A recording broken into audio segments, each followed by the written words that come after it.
walioamini kuwa Waislamu kwa wakati huo kupitia mataifa yao walipaswa kuungana kutokana na madhila yaliyokuwa yanawakuta na yanayoendelea duniani. Baada ya Wasovieti kuivamia Afghanistan mnamo mwaka 1979, Azam alikimbilia Pakistani kwenda kuunga mkono juhudi za mapambano dhidi ya uvamizi wa Kisovieti. Osama naye hakupoteza muda, naye akazamia Pakistani. Wakati huo Marekani na Osama walikuwa upande mmoja, kwani adui yao alikuwa ni mmoja tu ambaye ni Russia, yani wa Sovieti. Mgogoro huo ulidumu kwa miaka 10 na hatimaye mwaka 1989 wakomunisti waliondoka katika nchi ya Afghanistan na Osama bin Laden akarudi katika nchi ya Saudi Arabia na akapokelewa kama shujaa.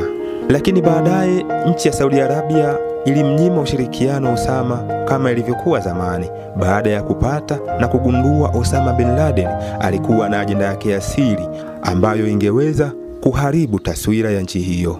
Osama, baada ya kunyima ushirikiano na serikali ya Saudi Arabia kama ilivyokuwa zamani, aligeuka kuwa mkosoaji mkubwa wa serikali ya Saudi Arabia, na mbaya zaidi ilikuja kuibuka vita ya Ghuba ya Uajemi. Katika vita hiyo dunia ilishuhudia Marekani kuungana na nchi zaidi ya 30 kupigana na Iraki kutokana na taifa la Iraki kuivamia Kuwait. Saudi Arabia ilitegemea sana vikosi vya Marekani badala ya jeshi lake la ndani katika vita, na kusababisha kupata pingamizi kubwa na kusemwa kutoka kwa Osama bin Laden.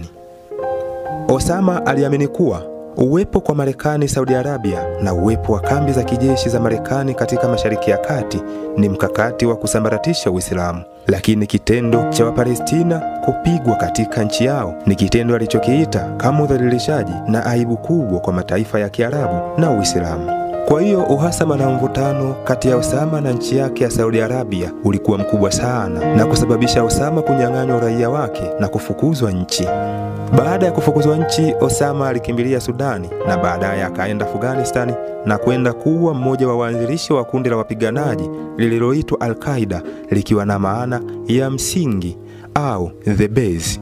Baada ya kuundwa kwa kundi hilo, dunia ikachukua taswira mpya ya kuwa na kikundi cha ugaidi hatari zaidi tangu dunia kuumbwa.